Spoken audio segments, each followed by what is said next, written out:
And we're back. And we're back in Clown World. Oh, someone's giving pre-show jokes now. I suffered for months with ringing my ears, and then I got an unlisted ear. Is that the joke? I suffered for months of ringing in my ears, then I got an unlisted. Yes, yeah. There you go. Who's that? Lodestone Lev? That's Lev. Lev. Then I got an unlisted ear. Yeah, that's good. That's a good one. Alrighty. By our standards, it's pretty good. Yeah. Yeah. Okay. It passes. Passes muster. So, where do we want to start this week? Has any of your favorite accounts been revealed to be From India? from Pakistan? From Kekistan? Nothing that surprised me. No, none of my favorites. Did you check where your own was from? Yeah, We should. I did. Just in case. Where were you from? I'm from Bangladesh. Bangladesh. Nice. There have been some false positives, but it's because people use VPN for other reasons, like any Russian commentators using X. They can't use X in Russia at the moment unless they use a VPN, including Dmitry Medvedev. So I don't know what his says, but others say based in the United States, and they're obviously not. Still, it's not showing yet though. Anyway, for most people, I think. Did you see? Have you been seeing it on? You've been seeing it on other accounts, yeah. Yeah, not where they were not where they were originally signed up. Because I saw that some accounts were where they're actually based right now. Yeah. Where they're posting from. Yeah. No, when I checked mine, it said France. It doesn't. Maybe it's being rolled out to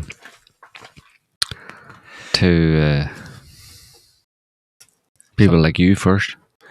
I consider it back pay for the time that it took months for me to receive the 2x speed playback speed adjustment. Oh yeah? Yeah. It took you a long time to get that? Yeah. What do you mean?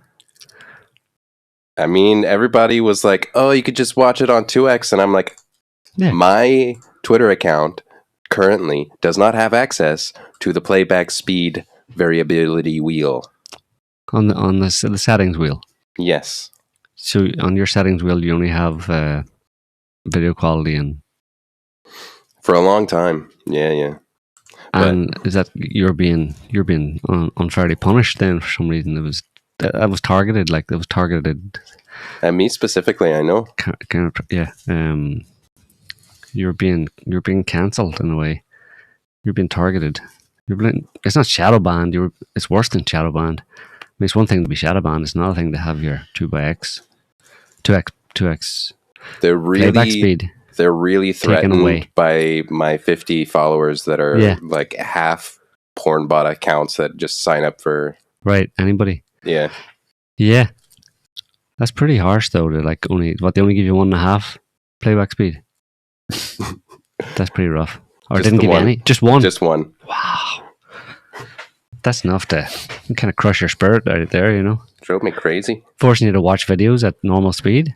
Normal speed, like a pleb. That's terrible. Like it's the 2000s. Like you're a guy or something. You heard that they rolled it out and then removed it briefly. What? It was up for everyone, and people were checking government accounts, and they found some queer surprises, like the DHS account launched in 2008 in Israel. No, it's playback speed, you mean? Oh, no. I'm talking about the location feature. Like, we're talking about the playback speed. Yeah. No.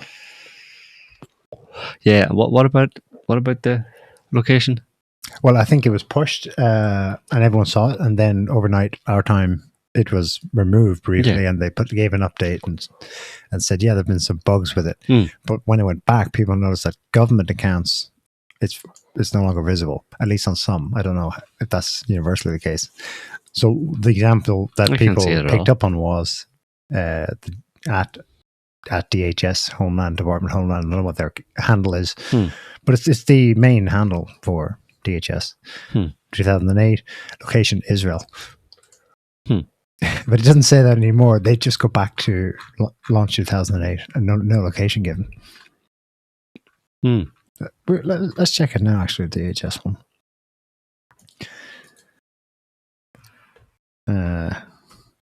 I don't know if that means anything. There is a deeper point behind that. I don't know if we can read this much from just that detail, but it could be. It's certainly a symptom of what's going on. Okay, wait. There's a lot of fake accounts. Is this the right one? No. At DHS. No, it still says account based in US. Gov. Yeah. Joined July 2008. Account based in the United States. So that's been manually updated. Initially, people were showing videos of their walkthrough of what they saw at first, and then what they saw after, and there just was no geographic location given for a while. And now it currently says date joined July 08, account based in the United States. So maybe it was just a glitch, but it's one of those glitches that people are primed in this environment to notice. Keyword being noticed. But yeah, the deeper issues like cybersecurity. So cybersecurity, I mean, where does it say account based? Tell you where the account is based. Just go to someone's page. I'm on security right now. There's an arrow after joined. What do you mean joined? Joined July 2008. Just click. Oh, here. Yeah.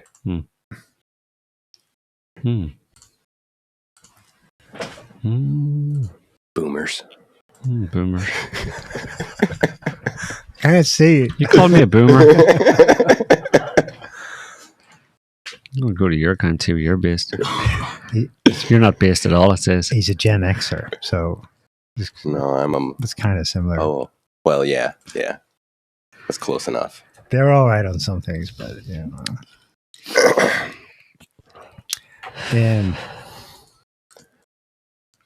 All right on some things. What the hell are you talking about? How do you start this?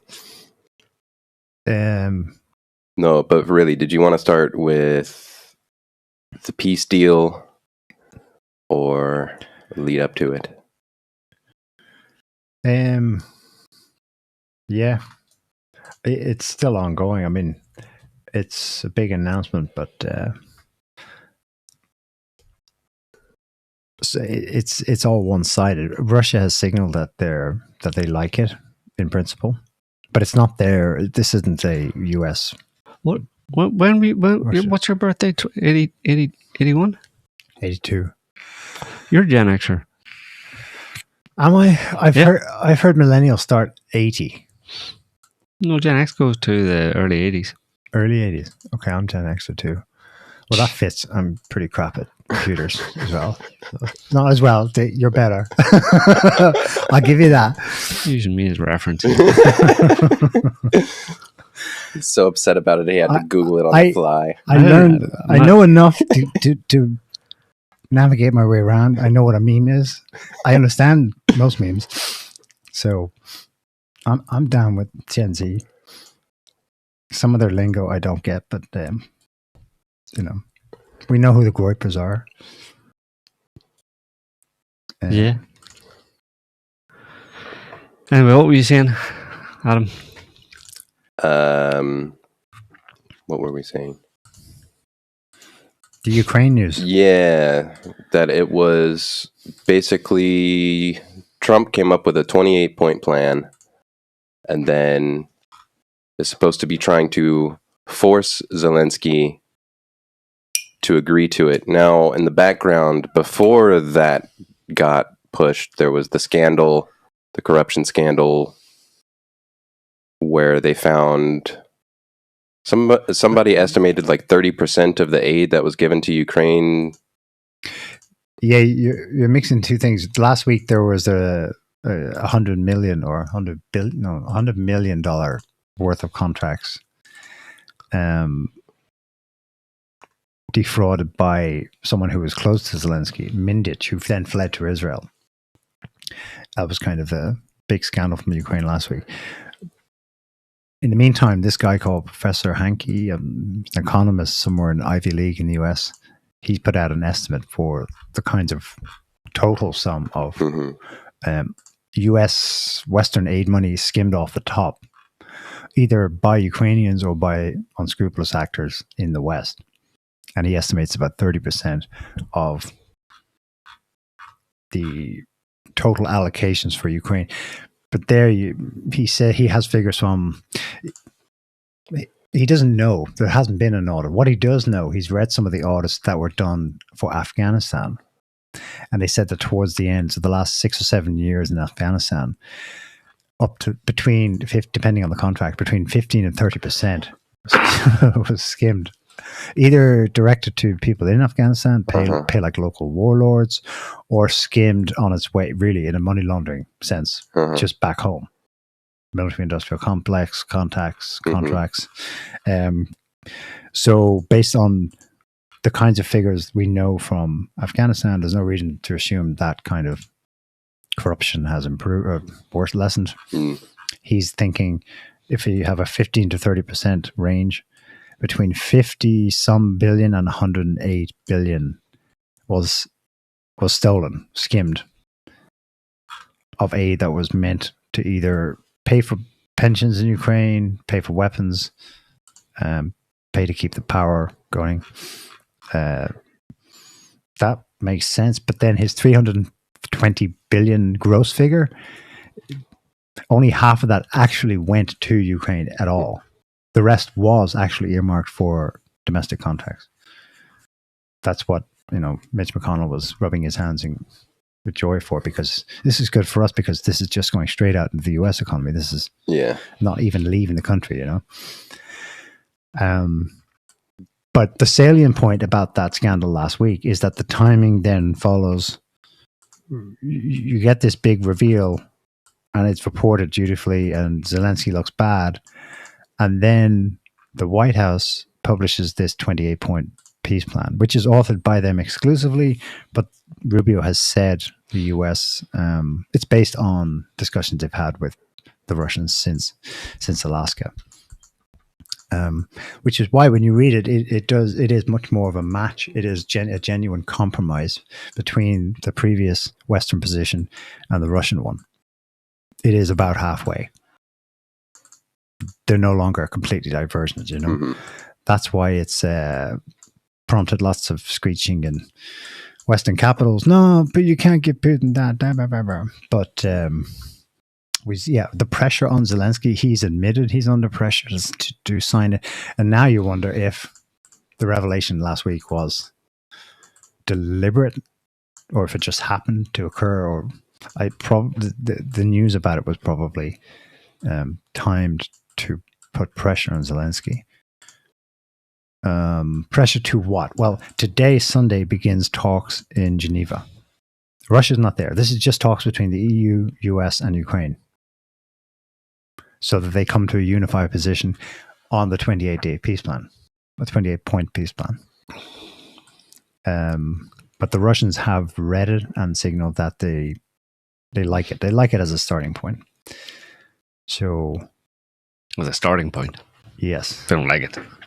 They don't like it. They didn't even say they liked it. It forms the basis of possible basis of an agreement. Yeah, but there are a lot of changes to be made, like, for sure. So it doesn't go anywhere near far enough, or doesn't go far enough for Russia anyway. It doesn't fulfill Russia's requirements. No, and there's politicking in it. Point number 4: the US to mediate between Russia and NATO.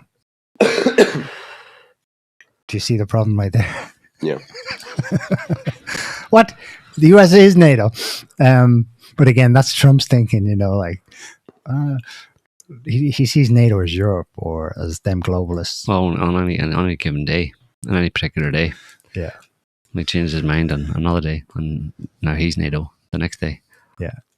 And he summons the Euro leaders to his office, and he's the boss. Yep.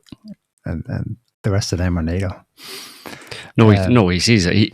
On any given day, America is not NATO, or on another day, it is NATO. Yeah.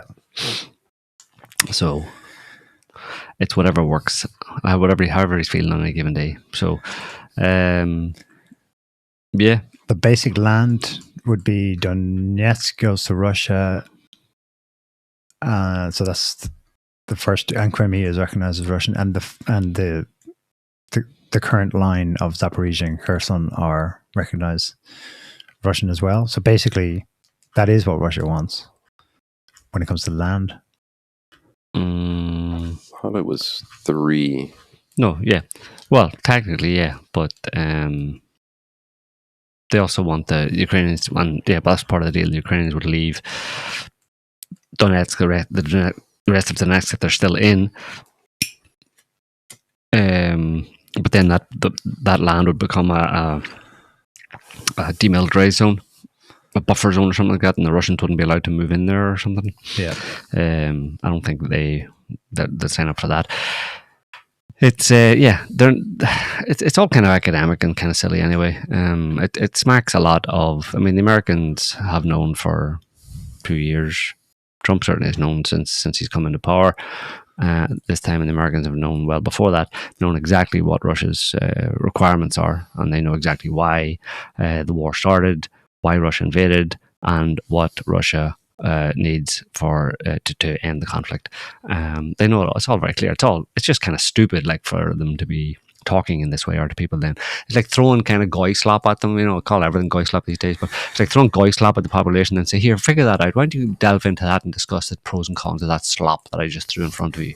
You know, weed through it there and see if you can figure something out. When it's ridiculous, like, because, like I said, America, Trump, and everybody else has known and the Europeans know very well, very clearly, because it's very, very simple, what the Russians want to end the war. So everything that they come out with that is not that is like, why are you even talking? What is this? Why are you even saying this? But I mean, you're not even presenting. Well, maybe you are behind closed doors having some kind of meetings with us, blah blah. But why are you even presenting stuff that you know is not going to fly with us? You know, first of all, you know it's not going to fly with your proxies in Ukraine because you can't control them. Apparently, you know it's not, and you know it's not going to go with the European. It's not going to fly with the European leaders either, because they'll say, "Oh, it's a capitulation to 21st century Hitler, i.e. Putin," and it's also not something that we're willing to accept. So what's the point? Can someone? I'm like John Travolta in fucking, what do you call it? Pulp Fiction. Pulp Fiction. Why are we here? What am I doing here? What's the point? So it just smacks of like the whole thing all along, everything. Trump talking about it and all that kind of stuff just smacks of the Americans playing good cop to the Europeans bad cop, and they're all really behind it. They're all, despite all the supposed disagreement and shouting and stuff, that they're all on the same page. And again, it's a game of good cop, bad cop, to try and manipulate Russia, which I suppose you have to remind people that was the whole point of all this from the very beginning. It's the reason why this war has actually happened, because it was an attempt to screw over Russia. And none of them are seem to be interested in diverting from that course.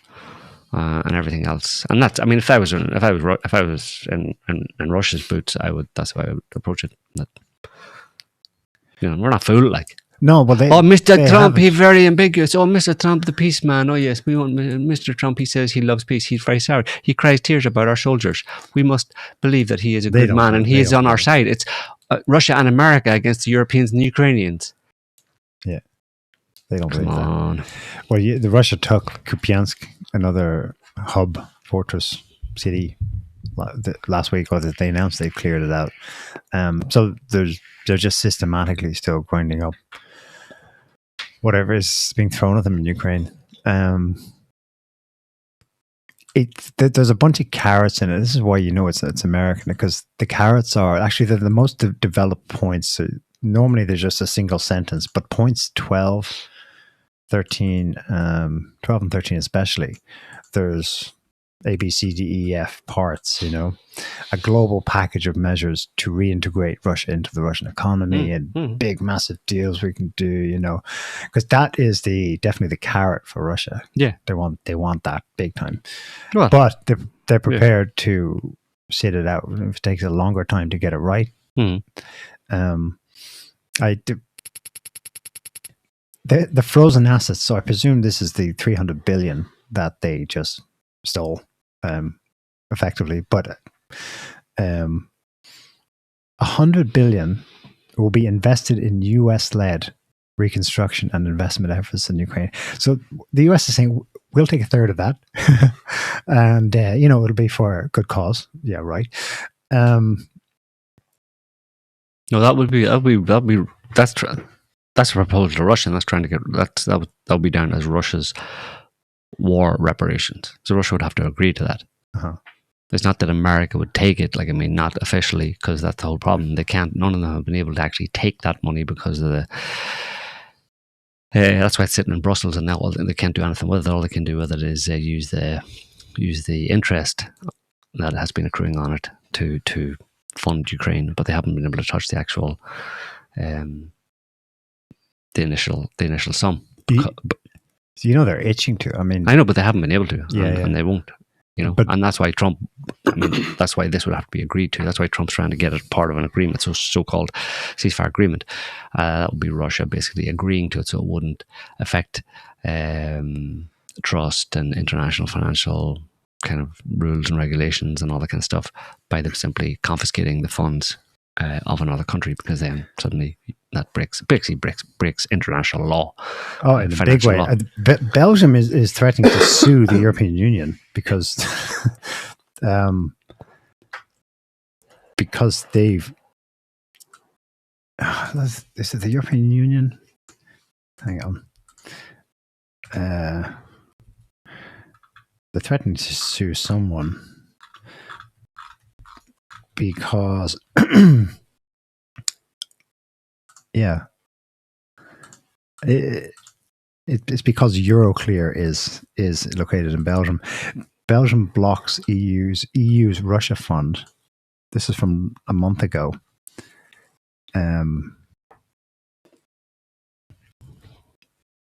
I guess that's just the Prime Minister saying, no, we don't agree to this. But I saw elsewhere that they may have to go to court because they're so determined to go ahead and use those funds to pay the US for more weapons to ship to Ukraine. They're itching to liquidate it into weapons to keep the war going. It's when you have to go to court. I mean,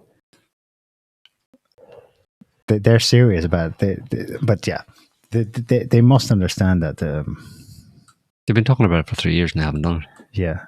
So, and there's good reason, and there's good reasons why they can't do it. So they keep talking it up, but I don't think it's possible for them to do it. And that's why in this agreement, the American agreement addressed that, but in a way where Russia would basically, that the funds would be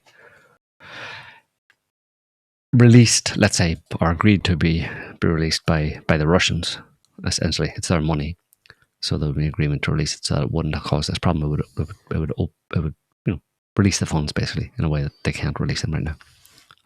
They won't ever be able to release them without Russia's agreement. Yeah.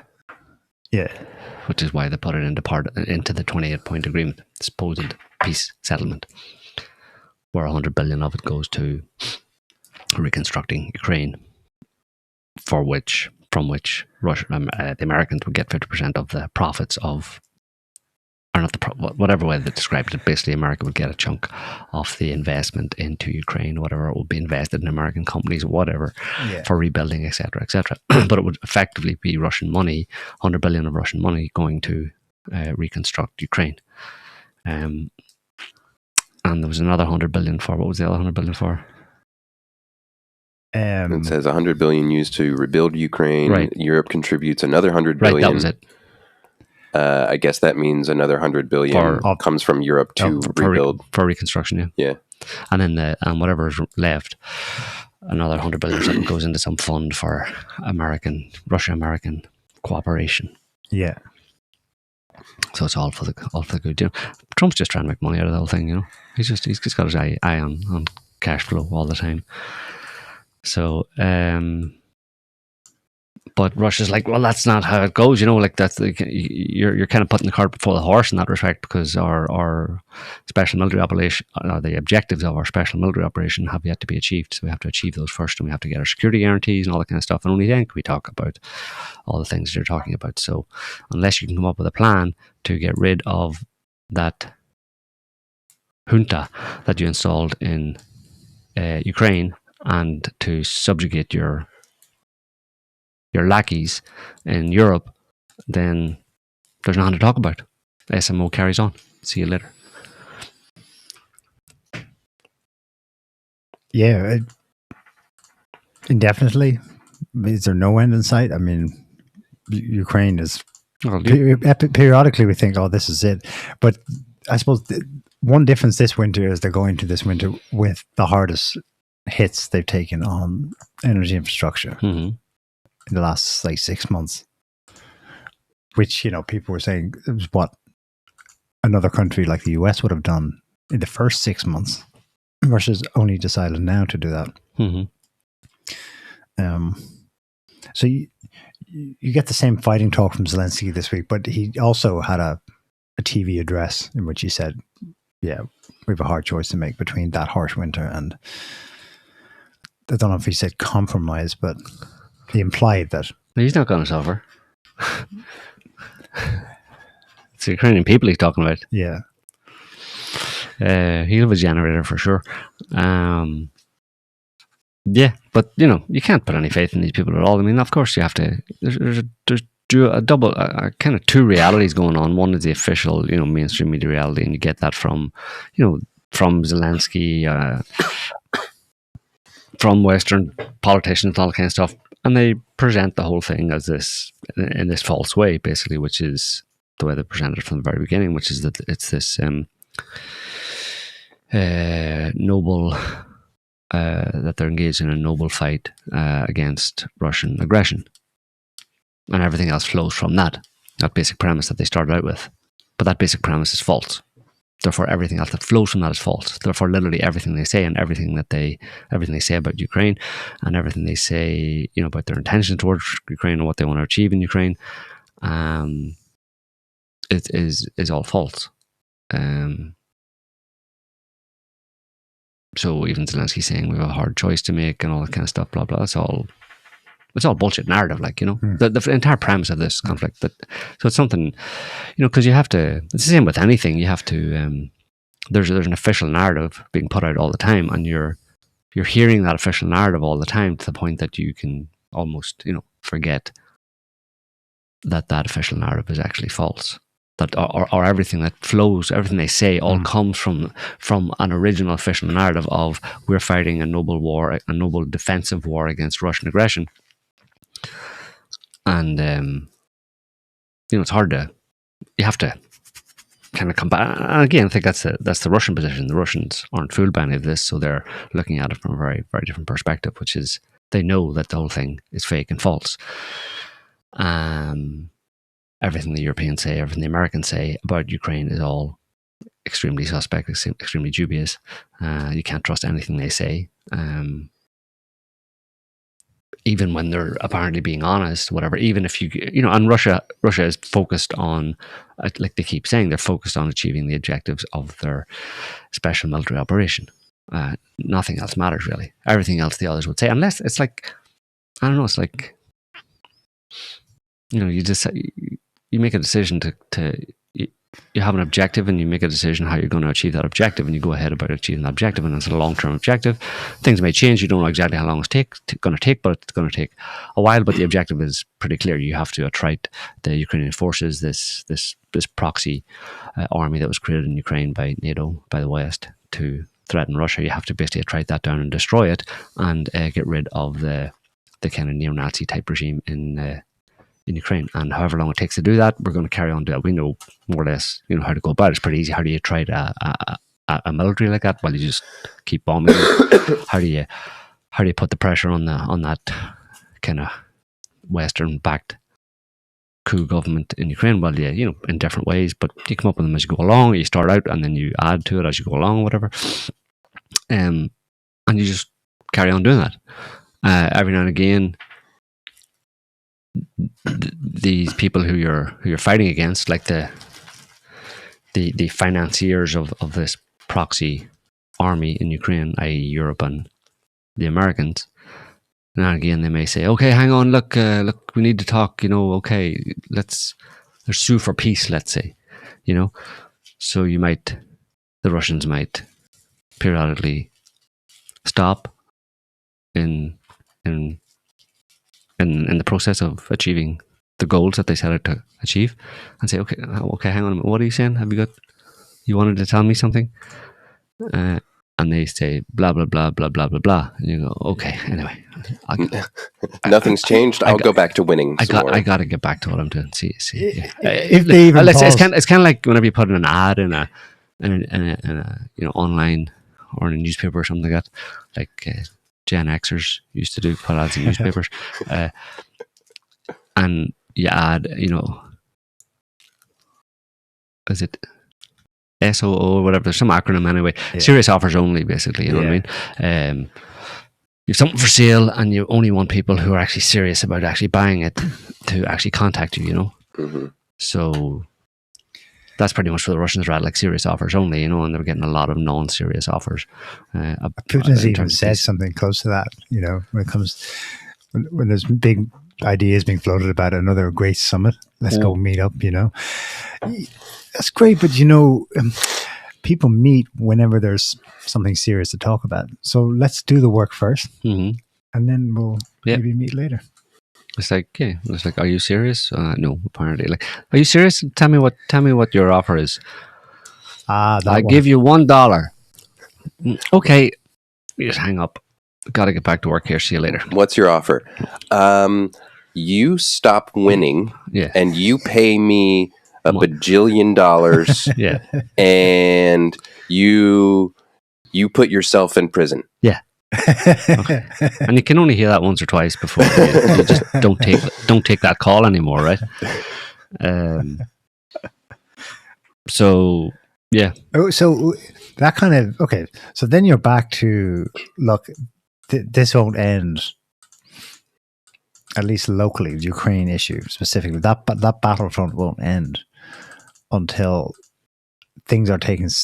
The Russian position is taken seriously in the West and accepted, more or less as it is. Well, land whenever there's no more Ukrainian soldiers to fight anymore. That's usually how wars end, or it gets to the point where they're not able to muster an effective fighting force. And Ukraine has a revolution or collapse or whatever. Disorder or something. Well, that comes afterwards, but it's just a military conflict. Like, pretty simple, you know. Like every military conflict, you know, extrapolate out, but you put 5 guys in front of 5 guys with knives, and the last one standing is the one who wins, right? That's how you say wins. That's how you say who won. Well, it's hard. Yeah. No, that makes sense. But we grew up with Afghanistan, Iraq, Israel, and all its proxies and wars against neighbors and stuff, and none of them were like that. War meant something totally different for our whole lives. None of those were wars, though. Right. They were all part of the quote-unquote war on terror, which was a load of bullshit. Yeah. Didn't even deserve the name war, you know. It wasn't really a war. I mean, it was, I suppose, a war, but not like any war anybody's ever seen before. It was a made-up proxy bullshit war, with no real enemy except the one you created. Like, you know, when you have to create an enemy to fight a war, it's not a war. If they run out of Ukrainians, I know what you're going to say. There's no chance. No, either it's unrealistic or they'll get no takers. But they do sound like they'd like to just start sending Western Europeans into it. Into where? Into Ukraine to fight the Russians. To fight the Russians in Ukraine? Yeah, like that. The French army chief telling a Congress of mayors in France last week that you're going to have to start going back home to your communes and tell your people that they should be prepared to sacrifice some sons and daughters for this war with Russia. Yeah. It's called propaganda. That's the key. The contract's going. Yeah. But the propaganda, therefore the money generation can only work, like you say, as long as there's still people fighting. If Ukraine runs out of the cannon fodder, but they like this thing and want to keep it going, well, we just turn to more people. Other people will do it. But how are you going to get any Europeans to go and fight in Ukraine? Propaganda. Propaganda? Just propaganda? Need more than propaganda, I think. Go on, get them Russians, will you? That kind of propaganda. That's what they've used so far. Yeah, it hasn't worked. Yeah. Well, they haven't. I mean, it's for themselves. I don't know. They generate a self-sustaining, or the appearance of the appearance of support, or the appearance of, you know, popular opinion, popular support. But like, nobody really actually knows. Yeah. It's almost like I don't know. It's like to use. It's probably. I think it's aimed at the political class more than anybody else, to get them to get them, the political class, to get them to go along with continuing to bilk European taxpayer money to give to European arms and other manufacturers, so that they can give politicians kickbacks, so they can all make some money. Saying Russia's evil Putin and Russia's a threat. The average person in Europe goes, meh, whatever, heard that before, heard that Probably heard that for the past 15 years or so. What do you want us to do about it again? May evil Putin, something evil Putin. All right, where's my gun? I'm going to Ukraine to shoot some Russians. Oh, no, but the standing armies. I mean, yeah. On what basis? Let's go and. I mean, tens of thousands of French soldiers went to Africa. They've been there for decades, though. The bases there for decades. They go there all the time. Like, there's no French bases in Ukraine, like historically, you know. Yeah. I don't know how you get. So on what basis do there you is an end in sight when Ukrainians run out? Yeah, that's the end. Yeah, and they're deluded. The Western Euro Nazis are deluded if they think, no, so we'll just keep this architecture we have, the system now. We'll just keep it going with mercenaries, French standing army. Well, nobody knows how many. All this talk about conscription in Germany and England and mandatory military conscription for 18-year-olds upwards, and it's just hot air because it's not going to bite. But it's even at the contract level, at the industrial level, it's not biting either. They made a big show. Zelensky was in Paris early last week. Major announcement: 100 new fighter jets France would send to Ukraine. And what's the deets? Okay, they're Rafale F4, which is supposedly France's analog for the F-35. They're to be made and may start sending to Ukraine in 6 years' time. And they don't know how to fund it yet. It's not funded. But they're hoping to use some of that frozen Russian assets. Which you just said there isn't a chance in hell that's going to happen. Or it's a very small chance. Such that Belgium is actually so aware of the risk to its own security, it's threatening to sue, I think, the European Union over touching it. But the President of France is making a grand announcement, and we have just a major contract with Ukraine. We will fund it with, we will see about later. So you know what I mean? It's even the cash flow financial system is diluted. It's not actually. But that's the way it's always. That's like financial system 101, like what you just described there. That's how it works, like globally, everywhere. Yeah, that's how it. That's like par for the course, like in terms of finances. Like it's kind of like I go to. If I have connections with bank and with industry and all that kind of stuff, and I get a promissory note, a promise to buy some of the products that I haven't made yet from a big company that has a lot of money, a lot of funny money, like fake money, with the bank as well, on loan from the bank. So the bank, I sell, fighter jets, and so I get a promise to buy from someone who's massively in debt to the bank, and because I have that promise to buy from them for 100 of my lovely jets worth $100 billion, then the bank immediately gives me $100 billion because they love that promise to buy note in 6 years. So okay, you're going to get it in 6 years. Okay, here's $100 billion now. That's how the financial system works for the most part. Except I'm not even sure the banks have. That's why I think there's a funding issue. I don't think that money has been generated yet. I think the terms of that were that it would come from the frozen or it's maybe not. Maybe it's the collateral. No, it comes from the French taxpayer. That's French taxpayers' money. That's the French government finding a way to justify giving whatever amount it is for those 30 jets or whatever it was, or 100 billion euros to, at least on a line of credit or something like that, to the French defense manufacturers. Dassault, or whatever they're called. Dassault Aviation. Yes.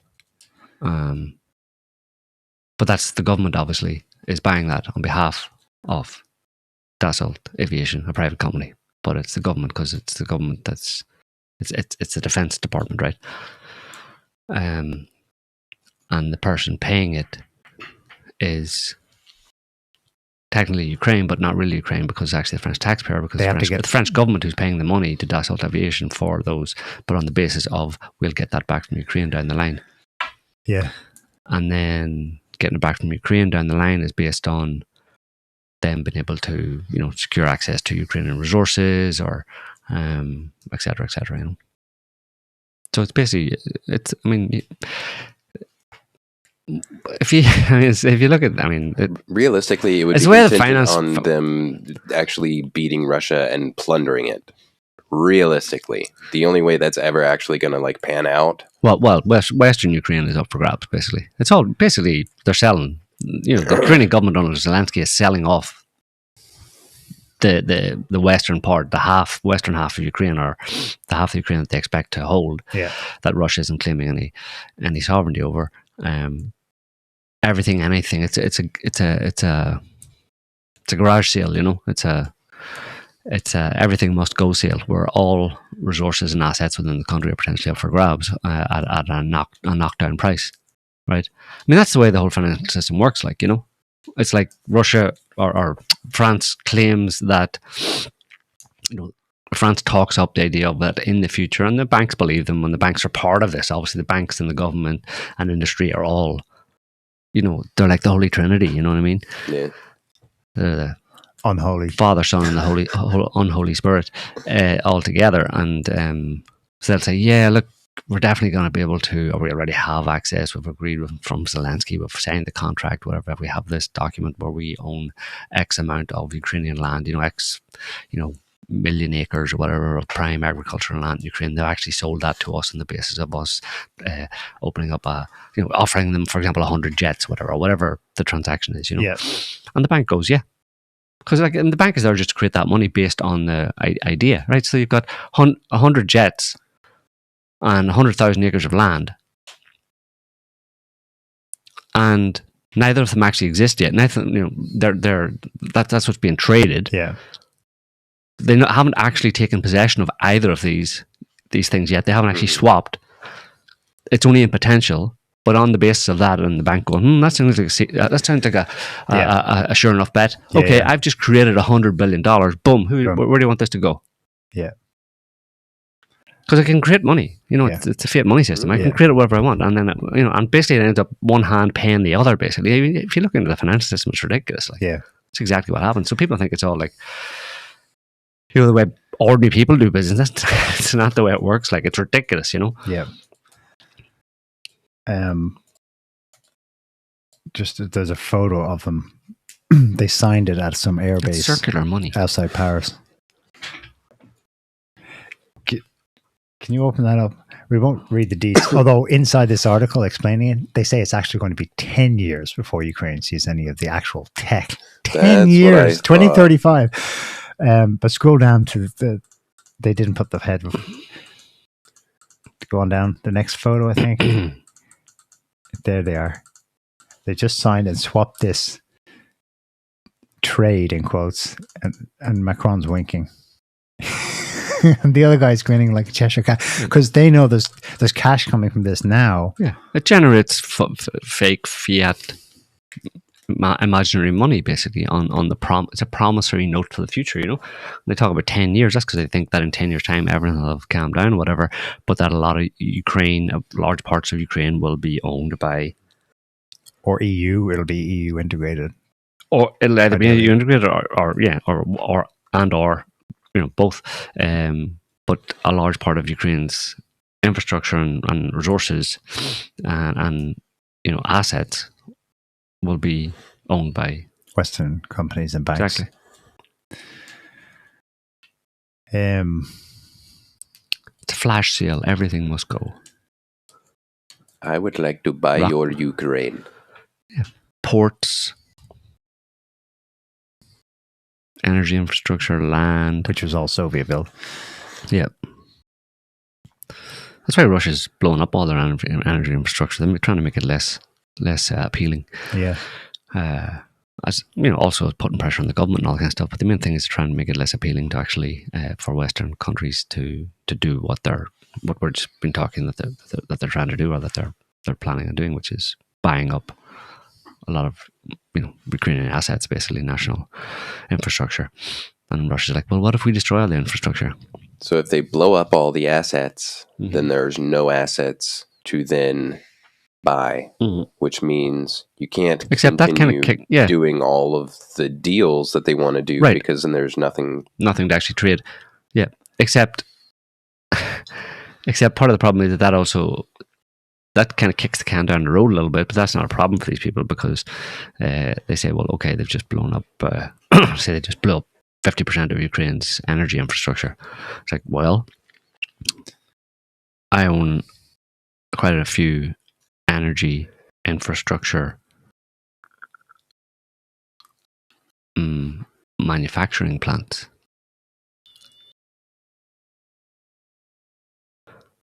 So the more Russia blows up in Ukraine, the more they'll need it replaced. Demand. So you're creating demand for my company. And if I can get a contract that says I'm going to rebuild Ukraine's energy infrastructure, then in fact, the more Russia blows up, the happier I am as a Western energy infrastructure manufacturer. Right on. Even when you destroy the apparent value, oh, look, it's just a rubble in the ground now. There's still a total value for the country, and Russia has knocked off all these squares in the grid. So that value is still worth that value, because that has to be rebuilt. Yeah.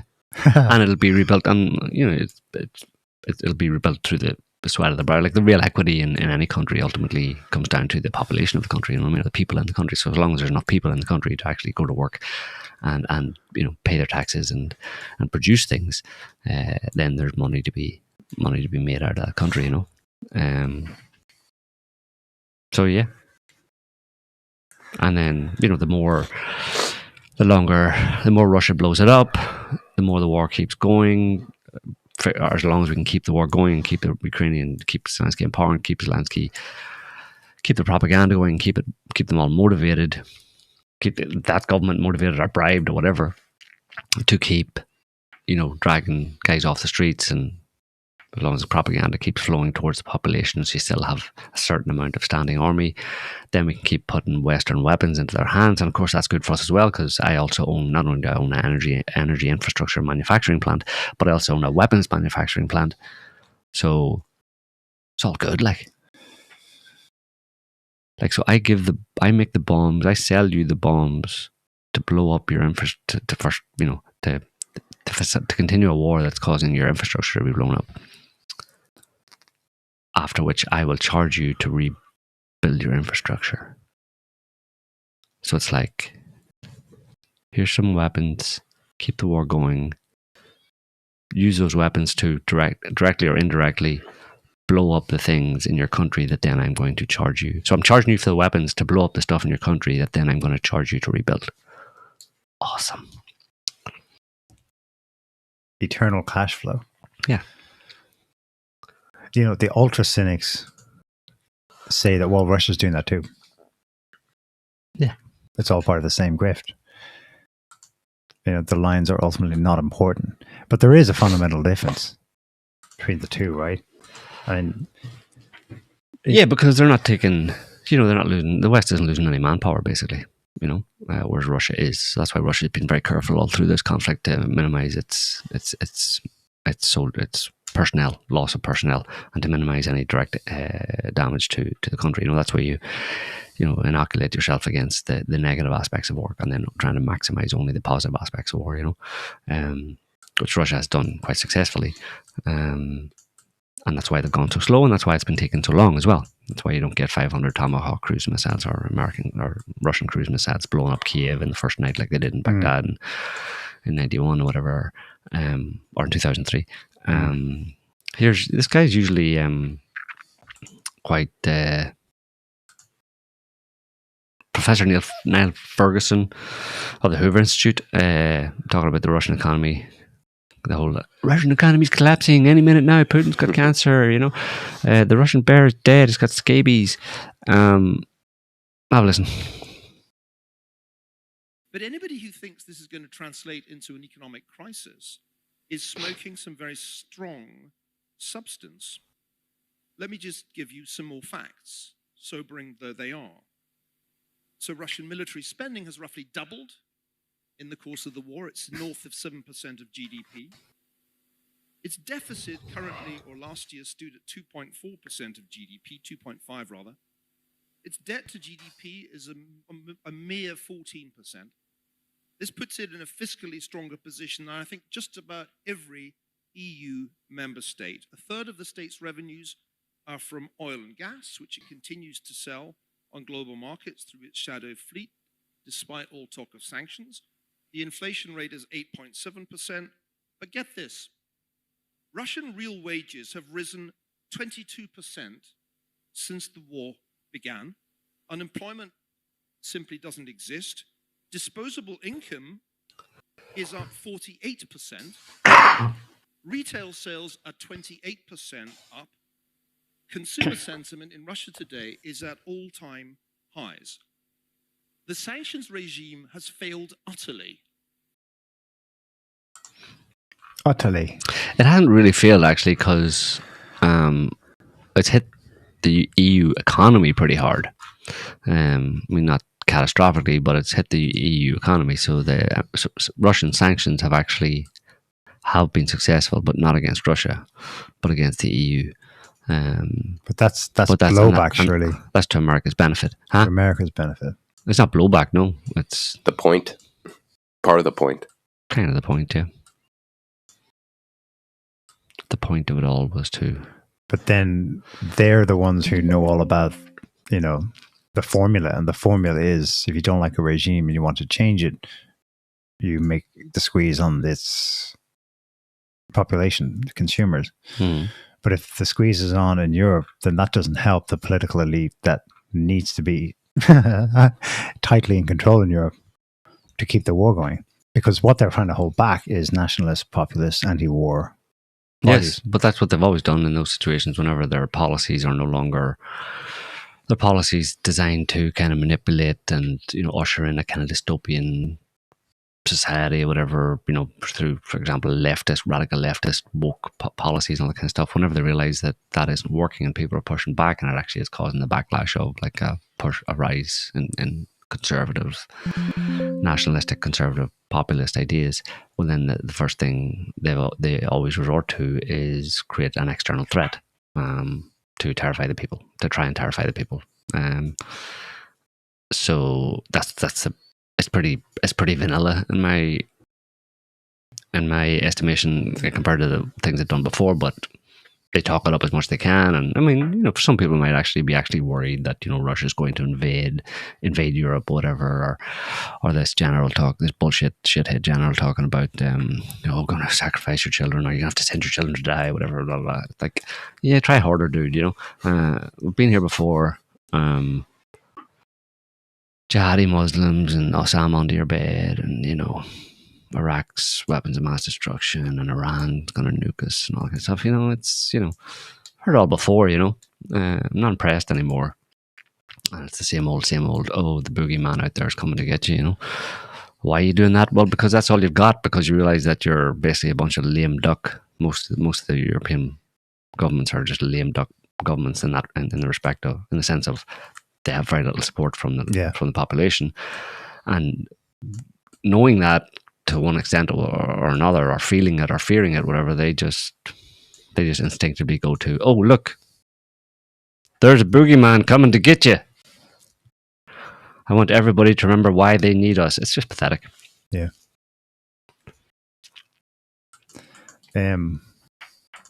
Just don't believe anything they say. Are we all good there, Scotty? Yeah. Okay. What happened? We had a couple of glitches. Talking about stuff governments do. Mm-hmm. Because that's what we talk about. Is Jonathan Pollard, who, if you don't know, was an Israeli spy who gave a lot of information, a lot of US intelligence secrets to Israel back in the day. I don't know when this was actually recorded, but he said something really interesting. He's obviously from Israel, where he's a free man after escaping there, after stealing lots of secrets. Well, actually, it's in the news this week. Because he met with Mike Huckabee. Yeah. So maybe this is just recent, actually. I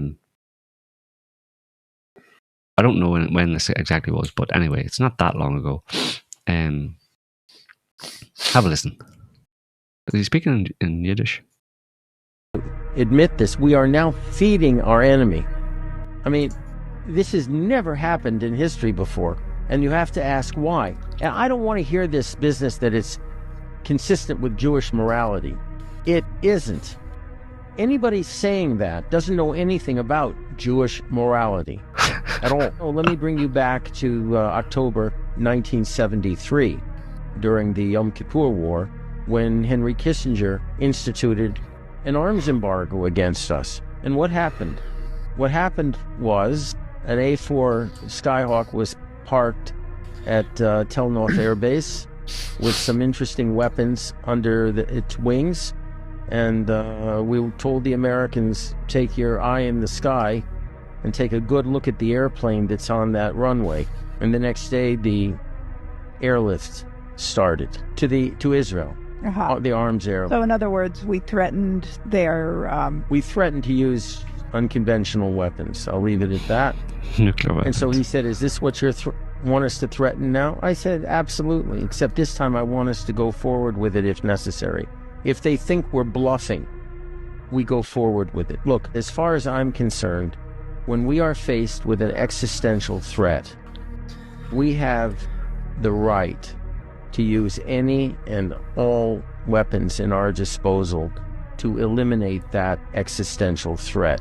A lot of people don't know anything about nuclear weapons at all. What they are, how they can be used. And I'm tired of using euphemisms. I'm tired of saying, well, we have something, in the basement, but we won't be the first to introduce nuclear weapons in the Middle East. It's enough already. Yeah, I think this must be over the past year or two with the Iran business and all that.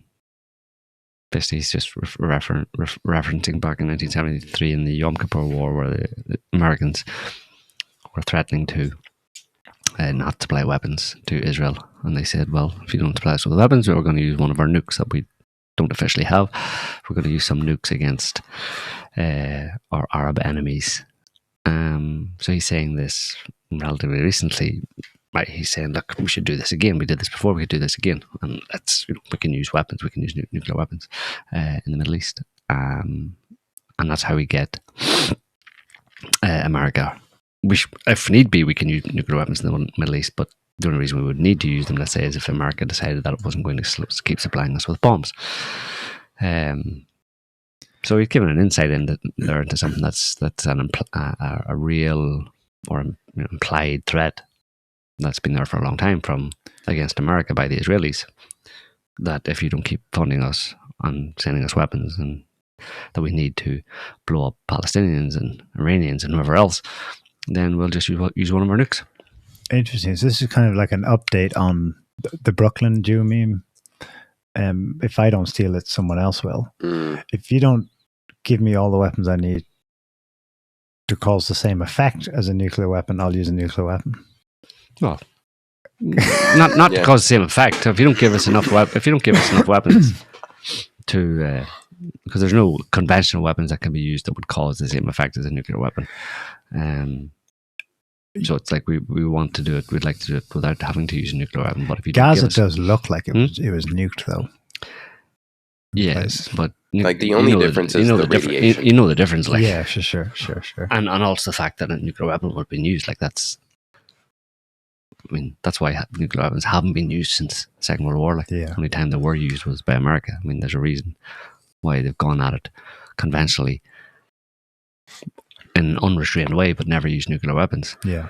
And yeah, they've used. So even the Israelis. It's not ton for ton. Like, you know what I mean? There's so many other implications to nuclear weapon apart from radiation. It's the actual use of a nuclear weapon. You know what I mean?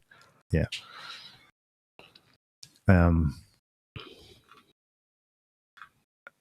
Yeah. So he has a secret meeting with Mike Huckabee But just In the before you embassy, go there, was that known? This is he the first to divulge that? There was an Don't know. A4 Skyhawk in 1973 that threatened to use a nuke.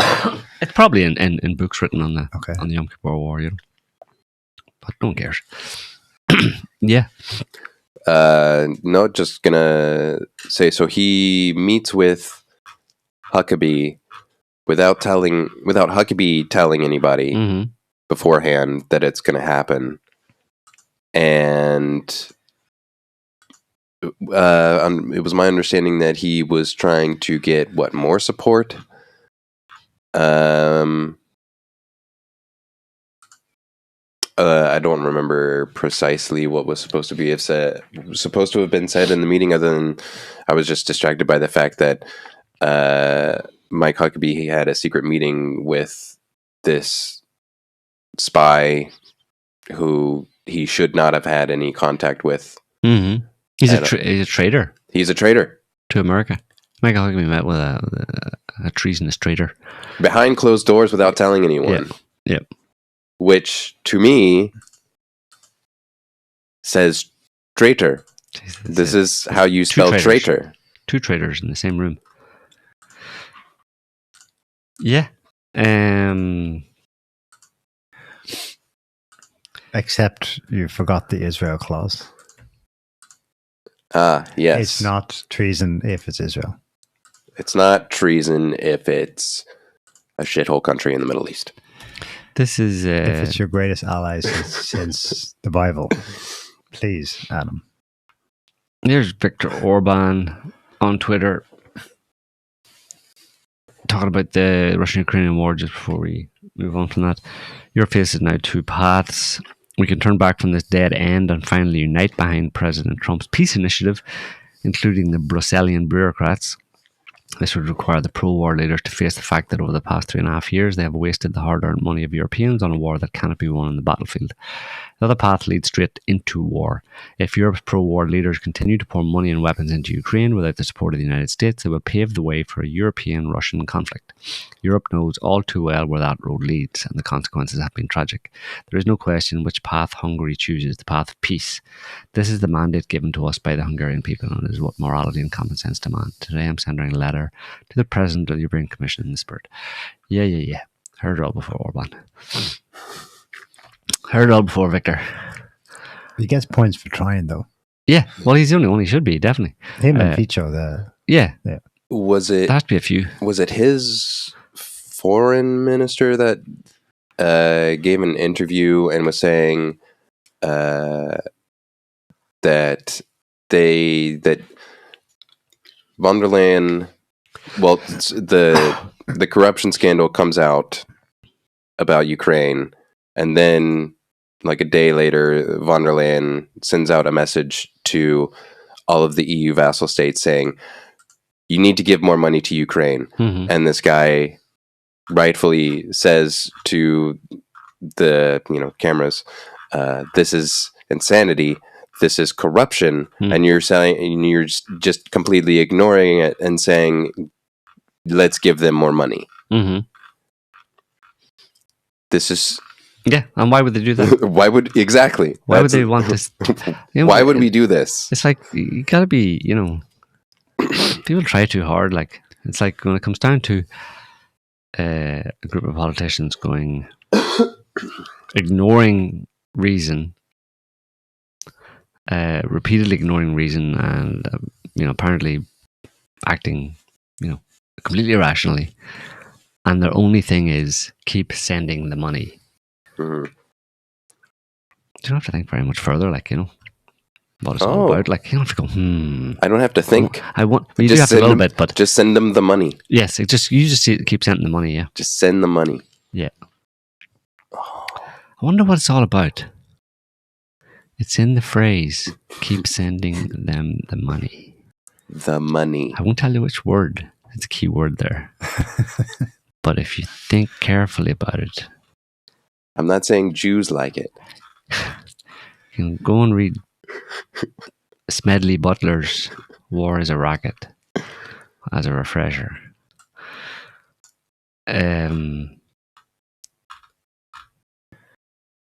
Did you... see. So what about MTG? I know. Are you sad? Yeah, No, you're not. I am a little bit. Yeah, That's my home state. it is. Yeah, Georgia. Georgia. Well, she can go back and do stuff better in Georgia than she was doing in DC, you know? Well, She didn't belong there. She's better off down in the backwoods in Georgia. Making grits and... making cheese grits and Yeah, hush puppies. yeah. She'll be happier. She's in construction. She's got a construction company. Yeah, she's got plenty of work to do. Yeah, this is a bit. Her statement's super interesting. She basically says it's pointless. Mm-hmm. There's no point voting. It's over. That's what I read from it anyway. Now, the cynics or the people who think like that themselves said, I see what she's doing. She's quitting now so she can run in 2028 as president. And she came out and said, no, it's over. There is no hope for this country. Basically, that's what I took from it. She's saying walk away. The swamp can't be drained. The system can't be fixed. If Trump failed after 10 years, that's it. That was my reading it. Maybe that's too fatalistic, but it was 4 pages, but then she followed up with some much shorter tweets and like today, America, you are lied to every single day to keep you distracted from the fact that our government is broken beyond repair and the political industrial complex is the problem. In her fuller statement, she defined political industrial complex. It's both sides. It's Washington and state. The whole thing. So that is the bravest thing she got. Most of the responses from that were most liked of her replies were like, no, you can't bail out now. We're so close. Let's stay in the fight. But those people aren't getting it yet. They still have hope. They still believe that their activism is going to generate an outcome to their liking. She saw it up, in the coalface, and she realized this can't be fixed. No, so well done to her. That's courageous. Courageous. She assuming here she does not, in fact, turn up and try to run in 2028. Hi, I'm Marjorie Taylor Greene. I'm going to do what Trump couldn't, because no, I don't see that. Because she's right. You know what's strange about it is that she does it after, ostensibly, if you were just looking at at a distance like that, an incredible domestic political victory this week by the unanimous passage of the Epstein Files Transparency Act, which she co-signed with Massie and Ro-Khanna and the Democrats. They did it. Trump did it. Trump said, "They won. All right, I signed it. Where is it?" Last week we ended the show and we were expecting this will go on. There'll be a lot more resistance, but Trump just did a 180 in the week and said, "Yeah, whatever," and it passed unanimously. In theory, it comes to a head in 30 days because it's baked into it. This can't be protracted. You've 30 days to release 300 gigabytes of files. She must have seen enough around that announcement to go, they're going to cook it. Of course. And how they would cook it. Massie's You had Speaker Johnson saying. Well, just ask Jeffrey Epstein's brother. He might know. Or maybe not. Mark Epstein. Yeah, have a listen. Oh, yeah.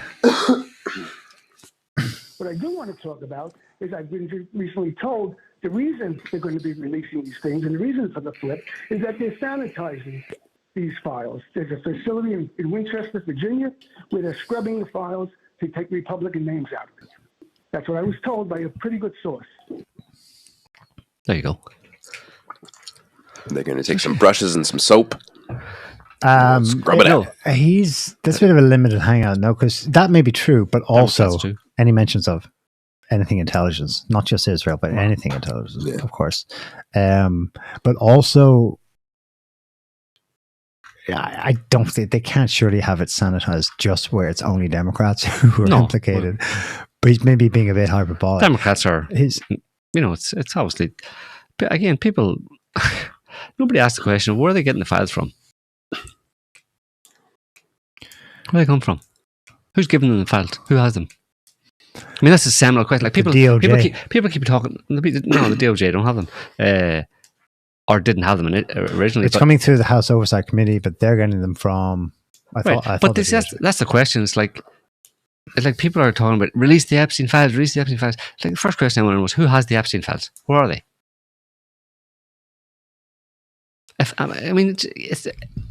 Imagine you have a bunch of files and people are demanding you to release them. You're just going to hold on to all these files full of incriminating information, maybe about you, maybe about friends of yours, maybe about other people that donate to you or whatever. You're just going to hold on to them and say, well, no, I'm just going to wait. I'm just going to keep all these files. I'm just going to sit here and hold on to them. They're mine. Nobody can touch them. And until there's some legal process goes through where I have to be legally compelled, where the law enforcement will come to my door and raid my house and grab all of my files that everybody's been clamoring for and take them all and make, at least 400 million copies of them and put one through everybody's door in America so that every single person gets a single copy of the unvarnished files that I've been keeping. Then, until that happens, I'm just going to sit here. I'm just going to wait. Because I feel absolutely sure that the seriously incriminating information in these files about me and about my friends will never see the light of day. That's what I'm going to do. Is that what you would do? Yeah. Yeah, you would do that. Exactly what I would do. Yeah, that's what I would do too. I would definitely not... Like shred any of them. Not at all. No. I wouldn't shred any. No. And I definitely wouldn't... Or when you are forced to give them up, you would definitely not only give up some of them and hide the others, right? Right. Especially if I had some that I know they didn't know about. Right, exactly. I definitely... wouldn't bury those in the backyard. Wouldn't burn them. Yeah, exactly. You wouldn't. Or bury put them somewhere where they really... next to the children that I trafficked. Right. I definitely wouldn't do that. Or put them somewhere where they couldn't be reached, right? No. So, yeah. Release the Epstein files. This is all goy slop, 100%.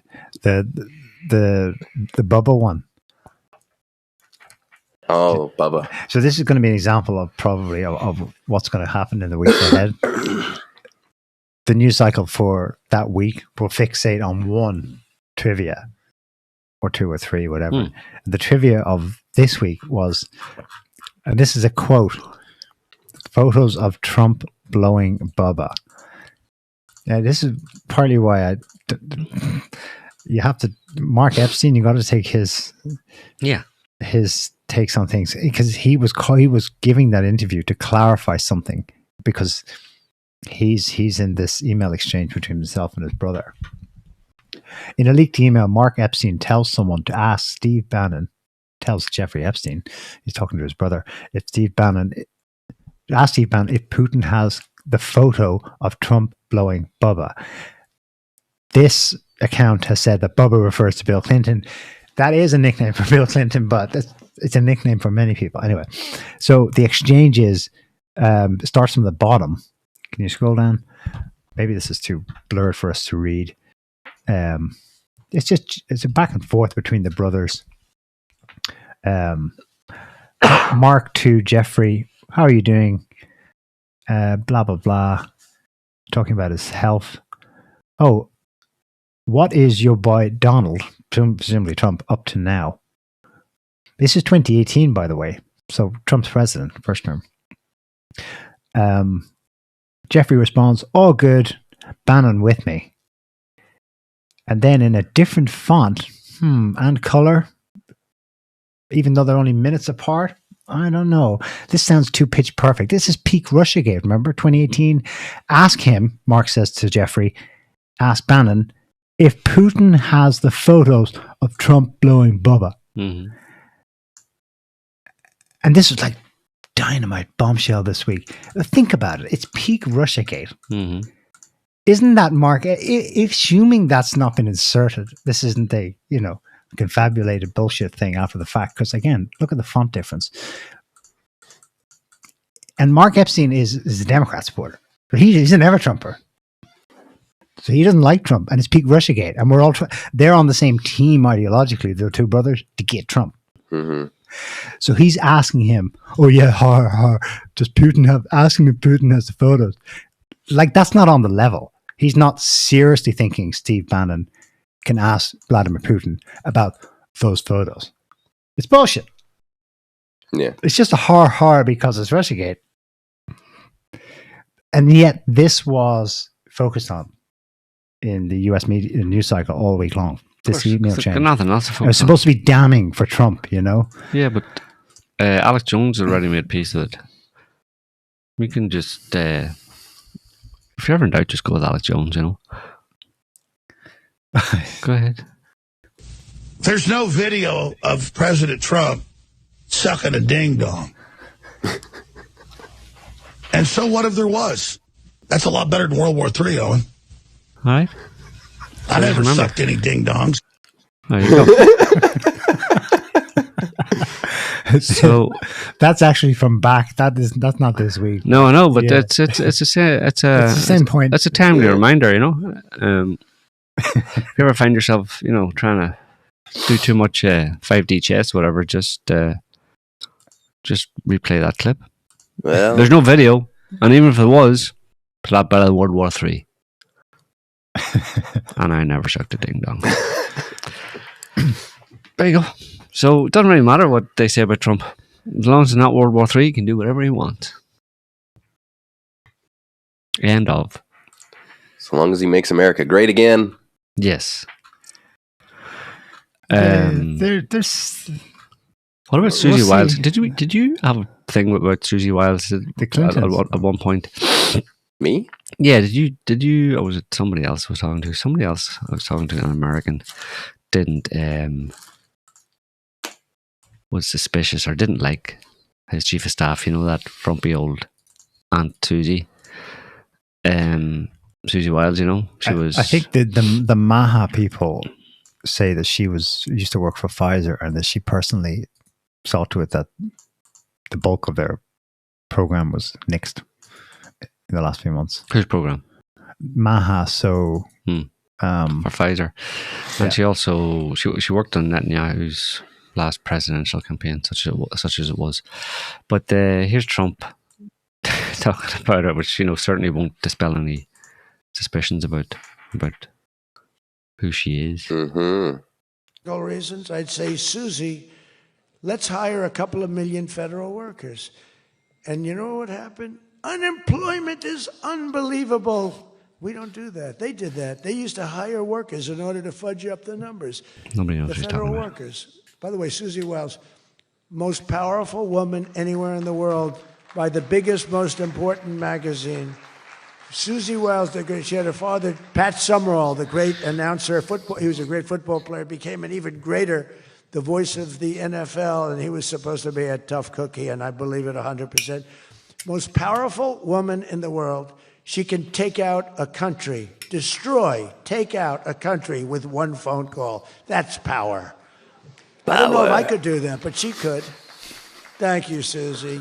Do you feel good about the job you're doing? Do you feel good about the job you're doing? About being the most powerful woman in the world? Feel good about voting for him. Possibly more powerful. Moment. Yeah. So, you know, the problem with Trump is that he's such a blowhard, you can never tell all the chances of really, you know, getting any, you know, heretofore unknown truth about how the world works or how American politics works or some deep secrets. Any chance of getting details on that is just blown by the fact that he just says fucking everything and anything, like, you know. Yeah.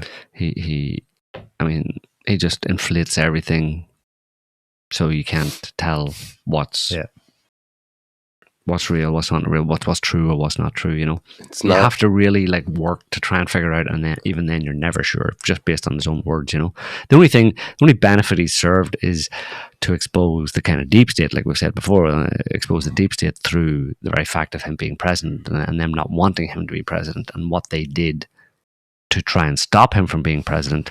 He has just like indirectly, not by any action, not by any intention of his own, but simply by wanting to be president and trying to be president and provoking the backlash that he provoked from the deep state, exposed the fact that there was an actual deep state to anybody with any sense at this point. You know, that's his main contribution to humanity.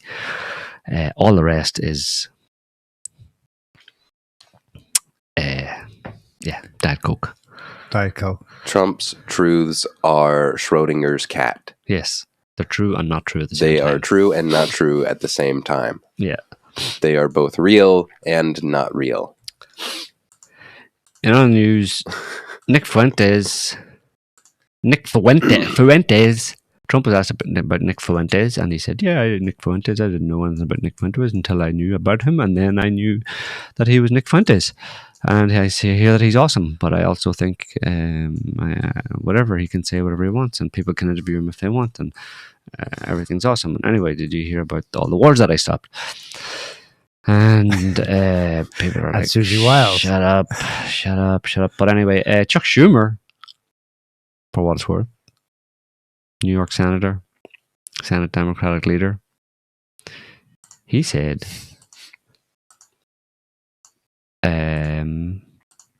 when was this? 3 days ago. "I am leading a resolution in the Senate to reject Nick Fuentes and his white supremacist views. Anti-Semitism and white supremacy have growing and disturbing currency within the right. We must all condemn anti-Semitism and white supremacy wherever it occurs. Ben Shapiro told me to say this. Please send the police. He has me held captive in one of his tunnels." That's a ransom note. No, that's obviously Chuck Schumer, blackmail, whatever, just about him and every other member of Congress and the Senate would say the same thing, because if they're stupid enough to, and Chuck Schumer's stupid enough to, you can tell, anybody with any sense, anybody with any decency, or, well, not even decency, but kind of sense of self-preservation or self-respect or integrity, and wasn't completely subservient to the Jewish lobby, would not address, not any senator or congressperson, member of Congress would, with any sense of self-respect or any sense, would not publicly, refer to or address Nick Fuentes and give him a platform in that respect. Use your platform to actually use the word of Nick Fuentes. If you're so against him and you think he's so evil, you would just ignore him. But not if you're completely beholden to the Israel lobby, who will want you to use your platform to actually address the Nick Fuentes thing, because Ben Shapiro says so, and most people at TPUSA as well. So it's kind of pathetic. Like Nick Fuentes is nobody. He's this groiper, LARPer, Gen Z kind of shit poster, Pepe the Frog shit poster, of no real account, of no real note, and somehow Chuck Schumer's leading a resolution in the Senate to reject Nick Fuentes. Reject him? That mean? How do you a resolution to reject Nick Fuentes and everything he stands for? His white supremacist views. Does that mean they hold hands? Do they hold hands and resolve to reject? We here together today stand together, resolved to reject together whitey supremacy together and Fuente of the Nickes. Yes. Then what happens then? What banish the Nick? What effect is that? Yeah, they have that's a seance. They hold an exorcism to banish the spirit of Nick Fuentes from the country. But it's bizarre that he's. Well, we're laughing, but he has already been subject to covert sanctions. He was on a no-fly list for years, for example. So that was done without any national recognition or any formal Senate resolutions. So you wonder, Well, what would a resolution empower? Well, just to get to the extent that it was debanked, to the extent that you can still use Twitter or X to gauge the sentiment. Who knows who's using X, who's looking at Chuck Schumer's account. But just go back to that one, Scotty, and because the ratio on it is quite interesting. On that, or sorry, it's not actually there. It's actually, maybe it's further down. But anyway, he has 4.5k likes, right? Yeah. If you scroll down, is Mel there? She should be. Village Crazy Lady. Yeah. Well, there she is. Yeah. She said, we just watched Israel mercilessly bomb Gaza for 2 years straight. We aren't condemning shit until you condemn that.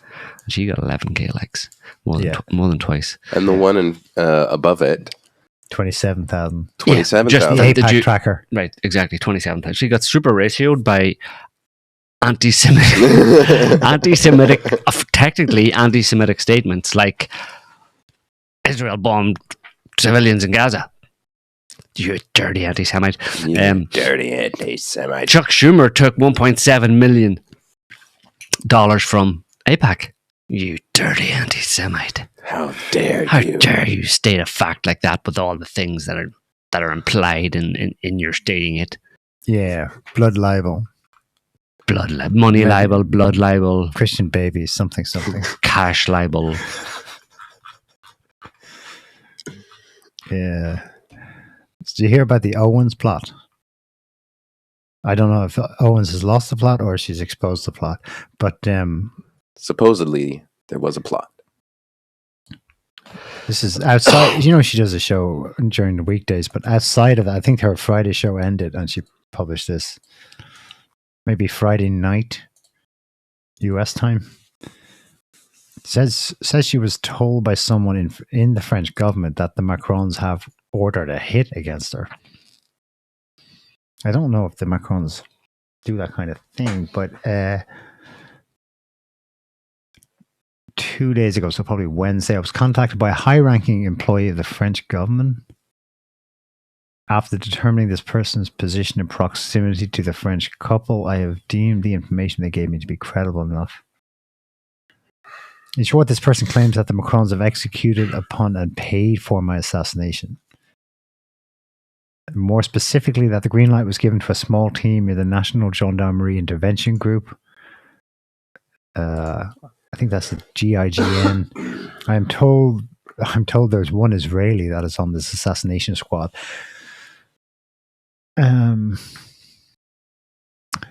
Further to this point, this person claims that the Charlie Kirk's assassin trained with the French Legion 13th Brigade.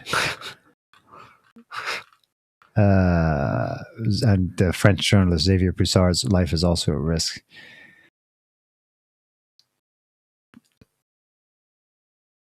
Is she being led up the garden path? What do you think? She's putting out there the claims by some person who she puts a lot of whatever proximity with proximity. She determined their proximity to the French couple, and the information they gave her is credible enough to share publicly that Charlie Kirk's assassin trained with the French Legion 13th Brigade.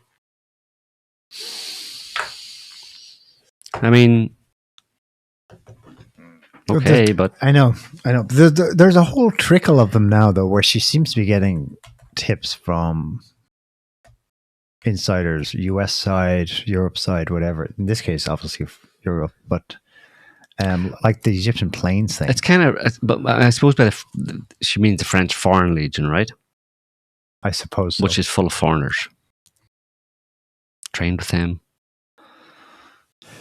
I suppose. Probably not. Maybe. It's possible that, deep stater types and Israeli black ops and CIA black op types may be pulled from the French Foreign Legion, especially assassins but I mean, Charlie Kirk that's not a straight up assassin. Yes. Well, what did she say? The person, Charlie Kirk's assassin. So she dropped the idea. She never was on the idea of the obvious fact that his microphone blew up.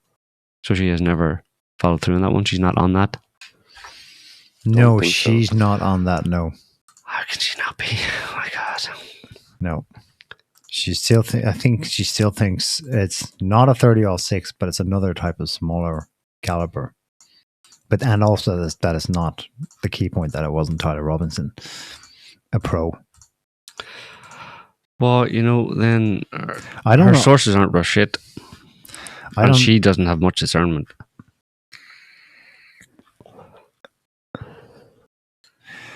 Yeah. At least when it comes to important parts. Yeah, she's new to this, but the thing is, she got 2 million, 3 million people watching it live, 6 million people watching it within a few days. So as long that's the problem for whoever. Whether if she's focused on the Brigitte story, that's a problem in France. Her personal story, as far as what's striking, she's personally involved in both, in a sense, because and what she's thinking lately is that the two issues have crisscrossed all through the last year. So back in February, she began Becoming Brigitte series, and she had an interview, an exclusive with Xavier Broussard, because he'd never even been seen on camera yet, coming up. And she gets a call from the White House. And initially, and we now know, since he's died, she said who it was. It was Charlie Kirk. He was in the Oval Office with Trump. I've got the president on the phone. He's asking, the president's got Zelensky and Macron and all the other Euros here. And Macron is asking that you drop this. And she agreed to. And she pick up the trail again later. But she agreed to, because it was implied to her that a peace deal with Russia is on the line here, and we need to get Macron has to be on board with it, and which he's is asked, bullshit. which is bullshit, because that was never going to depend on this. But this was, if she's right, this is Macron using the president to shut up a podcaster, in the US. Anyway. So we after his death, we learned that Kirk was the intermediary there, and then she's back on. She's doing a whole series on Brigitte again, a second part in the summer. When Kirk's killed, and then she switched. That's all she's focused on ever since. In the meantime, they've threatened to sue. Sometime in the summer, they opened defamation case against her. Yeah, where's that? I thought Brigitte was going to present some evidence of that she's a woman. I think they're wrangling over jurisdiction. They chose Delaware, but she has her brain is pinged because she's been looking at Delaware a lot lately because of the Egyptian planes tip, which seems to play out. There's a company there that's French owned called Satis, and apparently another tip told her that's the hangar that these Egyptian jets park at. So in her mind, she's starting to think that there's overlap, with, or that when you're looking at the coalface of deep state ops, it won't be long before one issue, Kirk assassination, and the other, protecting the dodgy background of Brigitte Macron. Yeah, I mean, get crossover. I suppose whatever works, as long as she doesn't come off as too. I mean, the only thing, she can obviously, she's going to be, probably incorrect about certain things, but as long as she doesn't fall for the bait of, insiders giving her going bullshit. With complete bullshit, to the point where she would discredit herself, and everybody would walk away from her because she, started saying ridiculous stuff, Yeah. Well, this is the thing. As far as most people out there are concerned, she is already in La La Land with Brigitte being a man. No, well, I don't. Not for the 3.5 million people. I'm talking about the 3.5 million people that watch her shows every day. She can discredit all of those. I mean, that's a sizable audience. That's the only audience that We're not expecting her to. She's not going to change the world, like, you know. Yeah. But she has an audience, so I'm saying as long as she does, she can say whatever she wants. Or she can go with whatever theory she thinks, and it may not be correct or whatever. But as long as it's not a theory that is so out there that she would discredit the people who actually follow her, or she'll discredit herself in the eyes of the people who currently follow her. You know, as long as she keeps it within the bounds of reason, which she may not always do. You know, but to turn around and just go like, oh yeah, you know, try and pin Charlie Kirk's assassination on France and stuff is like, yeah, you're way out left field there. I mean, staring you in the face, you know what I mean? How can she why is she dropping the Israel thing? Bizarre. I mean, it's right there. Pagers. Wireless pagers, wireless mics. Exploding pagers, exploding mics. Charlie Kirk turned against Israel. So, but no, it's France. No. Well, yeah, that's what it sounds like with the way I've summarized it. But no, she said it's Israel a few times recently, yeah. But that's what she was attacked for when she began doing this series. Yeah. Oh, you're saying Israel did it, but she hadn't actually. No one knows. She said, she just put the information out, but she'll keep doing that and not get diverted off into, like, you know, trying to make some French connection with it, you know. Yeah. Oh. Well, I mean, that's the French and Mossad, though. They've done some things together. This is, at least it seems, it's just her sharing the information given to her by this high-level Frenchie. That's not necessarily to say that all of it is correct. Yeah. But this is what this person is saying, and this person I have verified to be an actual human being and not a robot or a Bangladeshi. Yeah.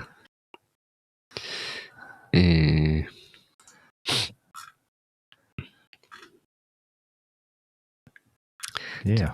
Did you see that commie mayor in New York met with Trump? Yeah. Making a big deal about They're calling the Zorants now. The left and right unite. Making a big deal about, well, I don't know if they united, like, but it's just funny that Trump made a big deal about, like, an official from his own country coming to meet. You know, it's almost like the head of a foreign nation or something was coming. It was like he announced it as if it was like a, you know, a foreign dignitary coming to meet him at the White House. It's like, dude, the mayor of New York. That shouldn't even be a thing, you know. Yeah. But apparently it is. It's like a really big thing. But they didn't. It's 5D chess, you see. The big reveal at the end will be that Trump is Lenin after all, and it's MAGA communism. Yeah. That's what I wish. Magunism. But yeah, I don't know if they. I don't know if there was a meeting of minds or anything. You can have a listen. Check this. It's quite funny, actually. Are you affirming that you think President Trump is a fascist? I've spoken about... That's okay. You can just say yes. Okay. All right. Okay.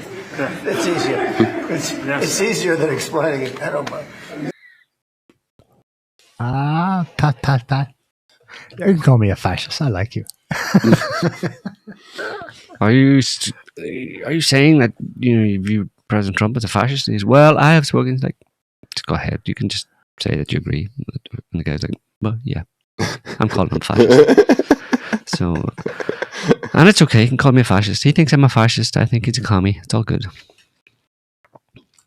It's all theater, people. Yeah, he was supposed to be the most dangerous thing ever. Just you wait, Henry Higgins. You think? Just you wait. Mamdani is yet dangerous. Oh, he's gonna fuck up so hard. You think? Oh yeah, guaranteed. No question. Or he'll just inherit a system that... He's inheriting a system that's already fucked. Yeah. And he's retarded. And he's a weak little, like, not even a man. And I'm not going to insult women by calling him a woman. So, yeah, he's weak. He's stupid. He is going to take a bad situation and he's going to make it worse. But is it because he's Muslim? No, the Muslims are my people. Is it because he's commie? Yes. He's a commie bastard. No. Yeah. No, it's just because he's an idiot. What has he said that's idiotic? Because he won handsomely. Like, did he though? Yeah, I think the 50.5 result was probably rigged. I think there's something like in the polls there was no contest, or with weeks to go, he was gonna win the landslide. I wonder. Well, at this point, I question all results. Oh, so you think he's had a helping hand getting in there? Yeah. Okay. Yeah, there's like he's a Soros protege or something like that. So I mean, maybe it's that, or maybe it's what has he said that's idiotic? I mean, he was. I heard Tucker railing that he thinks white people should be taxed more. Yes. Was that a serious part of his program? I'm trying to remember. Probably not. But he may have said something stupid like that. No, he said in the interest of, reparations. He said some pretty stupid things, and I fail to recall something specific at the moment. So you're sure he said so many bad, horrible things, and you can't even remember one. No, it's true. It's true. I think you might have been propagandized. Fuck no. Fuck no. No, this. He's on board with wokery. I mean, that's the thing. Like Jeremy Corbyn was too in the UK. I was trying to remember like the specific things that he said that were like you said, he's on board with the woke agenda. And I was trying to remember a specific case, but all I can think of is him trying to do like 100-pound bench press and failing so hard. That's it. That the other guys that's ad hominem. Had to help him. That's not a hominem attack. That's got nothing to do with his policies. No, that's basically calling him, puny or something, or just because. Usually because you can't find anything wrong with his policies. No, We'll get back to it next week. You need to do your homework on him and come back with all the evil things, or because it's maybe possible that especially for New York City, that he's the right guy. He's what New Yorkers want, and need right now. He's the hero they need. Yeah. He's going to start looking it up now. Yeah. Too late, Adam. Next week. Nope. I'm looking it up. The band's going to make it. The band is going to make it.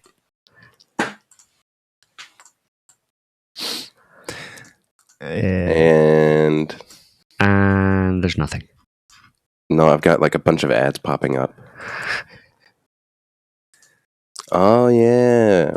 We're going to have 5 government-subsidized grocery stores. Excellent. Sounds good. Because New York is not a city with like 10 million people, and 5 government-subsidized grocery stores is going to do a hell of a lot. Yeah. It's just a start. It's just a start. Just a start. It'll be 5,000. What's wrong with subsidized grocery stores? Apart from the fact that there's only 5 of them, but that's that's just a matter of numbers. But the principle isn't bad, no, especially for New Yorkers who are, finding it hard to make ends meet. What's wrong with a little direct government subsidization? Happens all the time in America, just in ways that aren't happens under Republicans. SNAP program. Yeah, I think he's a symptom of how bad things have got in major cities. The food banks, we know about the food banks and the queues, but that's not an official government program, I don't think, but people are using them. So he's just, I suppose, just playing devil's advocate. He wants to institutionalize resource allocation in New York City. And that is smacks of socialism, yeah, but the situation's bad for a lot of people. You need to go and investigate life in New York City and see what it's like. You need to go get on the ground there. I've been to New York City. No, today. It was a shithole when I went 20 years ago. Well, it's probably got a lot worse. Exactly. So they need subsidized supermarkets. So they're giving him a chance. Let's try. It's got so bad that they need soup kitchens. And who do you want? What kind of mayor are you going to have to run institute soup kitchens? Across the city, if not a commie mayor, he'd be the best qualified for it, right? No. Why? Because if I'm looking for someone to run a soup kitchen, I'm probably going to look for somebody who knows how to run a soup kitchen. How to sell the soup, the free soup, and make a profit on it. No, somebody who actually has done it before. Wow, but you can find that's not hard. You just need the ideology. That's not hard. It's not hard to run a soup kitchen if you got the soup and the kitchen and the people to come and get it. So you know what I'm saying? He's the right guy to keep that kind of thing going, expand it across New York City, so that everybody in New York City will have the basic means of survival. Yeah. Whatever. Most likely, the reason he'll fail is because he'll come up against institutionalized corruption, aka a local deep state that will block him. So you're right; it won't work, but I think he's sincere enough. He seems to be. I saw a campaign ad where he went around to food vendors at night. It's edited quickly, so you go to one kiosk and they're selling hot dogs, and another one's selling kebabs and burgers and so on. And he's like, "How much?" $20. And he's like, "Whew, steep." Yeah, I know. And then he talks to people who on the street who would buy that, and they're like, and he asked them, "Well, what would be a reasonable price for this?" I'd pay $8 for that, say. And they all agreed roughly. This is what the price roughly should be, and this is what they're charging. And then he goes back to the vendors and he's asking them, "Why so much?" "Yeah, I know, it's a lot. I don't like selling that much, but the first $12 of that 20 goes to the regulators, the license issuers, government, corruption. It's skimming." That's where he's going to run into. So he probably has bright ideas that are, when it comes down to it, you can't really say they're socialists or they're free market. It's just institutionalized. He wants to break some things and make them smoother and help people. But he'll fail because the sharks are too powerful. I think he's a bleeding heart liberal.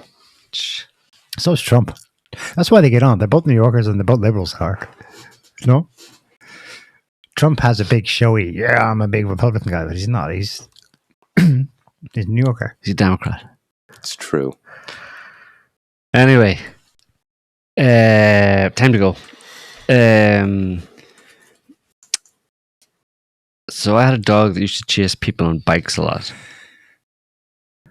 It got so bad that I had to take the bike from him. That's a smart dog. How big was that bike? It was pretty small for a dog. Was he using his front paws for steering? Yeah, and the handlebar. Wow. He could run down pretty much anybody.